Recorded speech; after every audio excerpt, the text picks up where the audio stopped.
ouvindo a discussão da série de vídeos Eu e Meu Dinheiro, uma iniciativa do programa Cidadania Financeira do Banco Central do Brasil.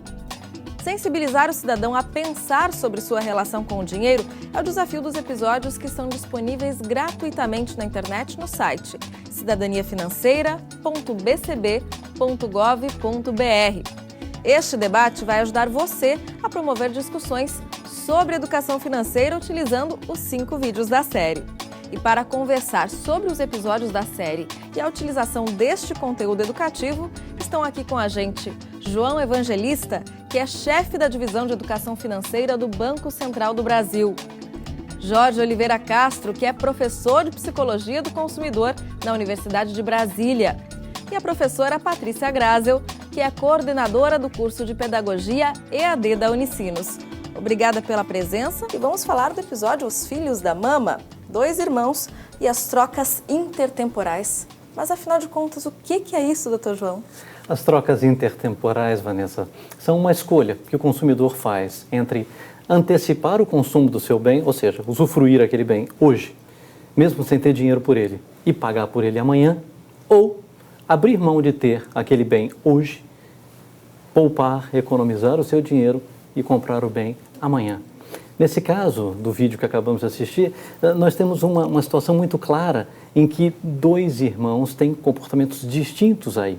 Enquanto um deles escolhe porque precisa ou entende que precisa do carro hoje, escolhe pagá-lo financiadamente em 60 meses e por isso paga mais caro pelo veículo, o outro irmão, decidindo que não precisa do carro naquele momento e que pode esperar 5 anos para ter um carro, deposita em um instrumento qualquer de poupança, em um investimento, o mesmo valor que o seu irmão poupou, só que, ao final do mesmo período, ele teve dinheiro suficiente para comprar não um carro popular, mas um carro bem mais luxuoso do que o do irmão.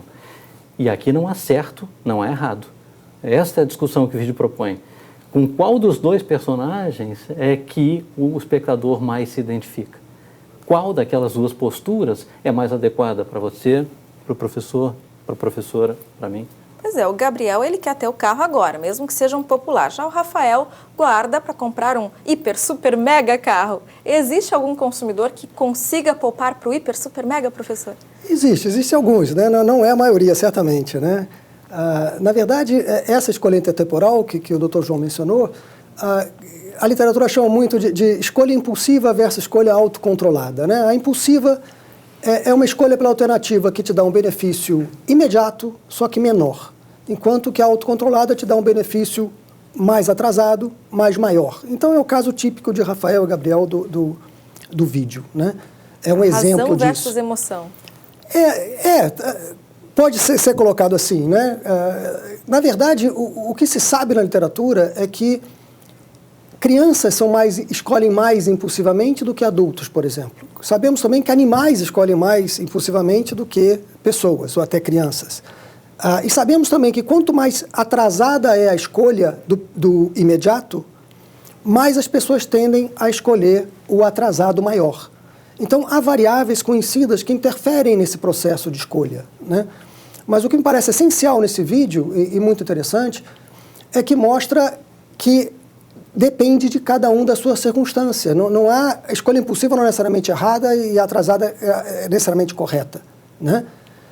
Depende, por exemplo, do quão aversivo é para a pessoa, desagradável é andar 5 anos de ônibus, que foi o que um deles fez, né? Então essas coisas têm que ser ponderadas a cada caso, cada consumidor, para que a melhor decisão seja tomada naquele contexto. Sendo assim, caminhamos para a professora Patrícia. De que forma esse vídeo pode ser trabalhado, então, para despertar o protagonismo do cidadão com relação à sua própria saúde financeira?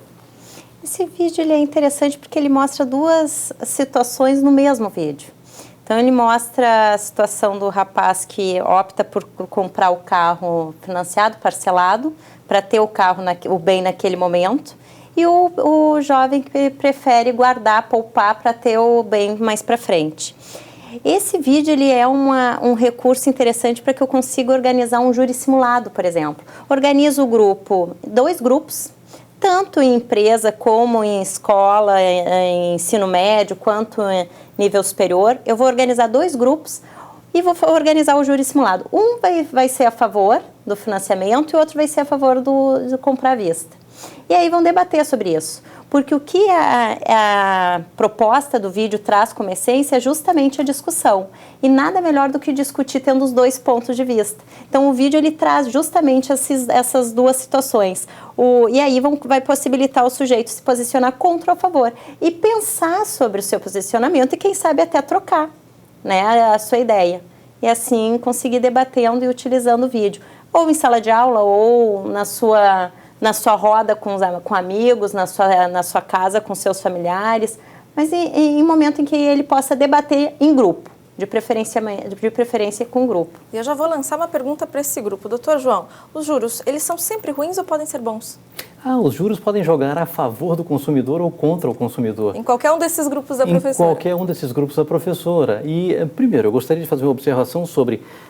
No momento da compra do carro, seja essa compra financiada ou seja essa compra à vista, é preciso que quem está comprando o carro lembre-se também de que juntamente com o carro vem uma série de outras despesas que precisam ser planejadas. Quem compra um carro precisa pagar um seguro, precisa pagar a oficina, precisa pagar a manutenção do veículo, tem que pagar exatamente o combustível, tem que pagar a garagem, ou seja, ele não pode se esquecer de que ao trazer um carro para casa, ele tem uma série de outros custos associados. Agora, eu acho até, professora, que a gente poderia sugerir um interessante exercício matemático. Claro que a educação financeira é muito mais do que matemática. Trata de conhecimentos, habilidades, atitudes, comportamentos, mas também a questão matemática que é importante e que ilustra o poder dos juros no tempo. Gostaria de sugerir o uso da calculadora do cidadão. É um instrumento que está presente no site Cidadania Financeira e ela ajuda a fazer... gratuito, utilização totalmente gratuita, e que ajuda a fazer esses cálculos um pouco mais complexos. Ajuda a fazer os cálculos dos juros compostos. E através disso se pode fazer uma comparação mais acurada de qual forma de compra é mais interessante. E a calculadora pode ser baixada nos dispositivos móveis, né? Exatamente. O que facilita para estar com a calculadora no bolso e a gente criar justamente esse hábito de fazer esse cálculo. Porque às vezes a gente resolve, lá na educação infantil, a gente começa a trabalhar com a matemática para a resolução de problemas, pensando no resultado e não trazendo esse resultado para o nosso cotidiano.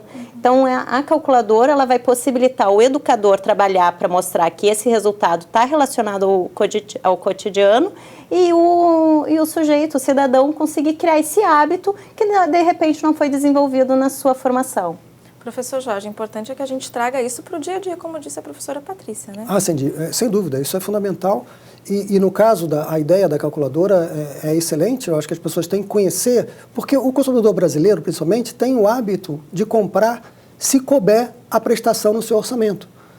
E isso não é necessariamente o melhor planejamento, a melhor estratégia, porque o custo total tem que ser sempre considerado. O quanto vai pagar no total tem que ser avaliado, como bem ressaltado pelos colegas. O parcelamento é um comportamento tipicamente brasileiro ou existe em outros países também? Não, ele existe em outros países também. O que se vê, claro, é que o parcelamento para aquisição de produtos de maior valor, inclusive, é uma estratégia muito interessante. A gente não pode aqui dizer que os juros sejam sempre um problema. Muito ao contrário, os juros podem ser uma solução.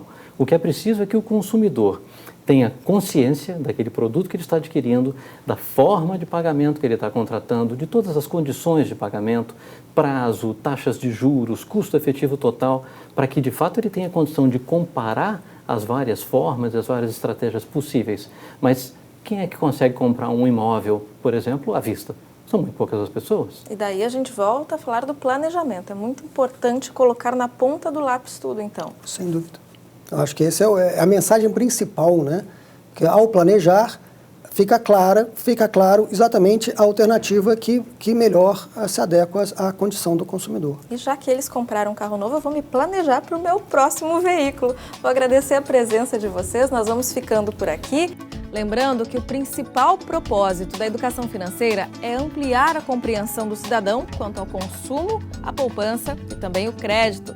Tudo isso para que o indivíduo seja capaz de fazer escolhas conscientes quanto à administração dos seus recursos financeiros. Os 5 vídeos da série Eu e Meu Dinheiro estão disponíveis gratuitamente no site cidadaniafinanceira.bcb.gov.br. Cada vídeo traz também um guia de discussão escrito, que é outra ferramenta para ajudar você a promover debates sobre a educação financeira. Até a próxima, tchau! Financiamento, eu optaria comprar um carro seminovo. Eu entraria em crédito por causa do juro muito alto. Eu costumo guardar dinheiro, tenho uma poupança, eu costumo guardar dinheiro, eu fiz a minha carteira, eu paguei à vista, eu tenho esse costume de fazer as coisas à vista. Se tu tiver dinheiro, compra à vista que é bem melhor.